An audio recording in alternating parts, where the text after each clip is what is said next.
Hi everybody, today I will show you how to make a sequence in Google Sheets. So there are two ways to do this and I will show you both. The first way is manual drag method. Simply type 1 in the first cell and 2 just below it. Then select both cells by pressing Shift and selecting them and hover over the small blue circle at the bottom and your cursor will turn into a plus sign. Simply left click and drag it down as far as you need. And Google Sheets recognizes the pattern and automatically fills in the rest of the sequence for you.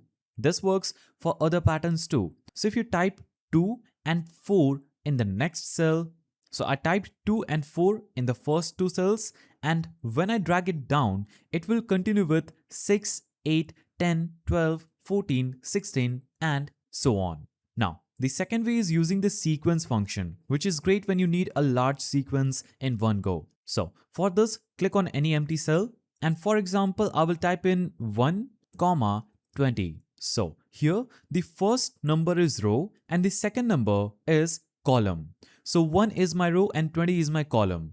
I can also type in something like 5 and 20 and then close this bracket. Now I'll hit enter and a sequence will instantly appear with rows and columns as added.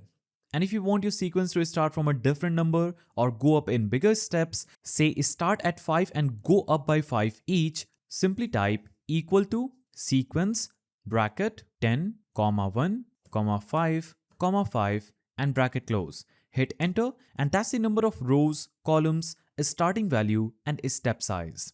So that's how you make a sequence in Google Sheets. If you found this helpful, subscribe to the channel and leave a like.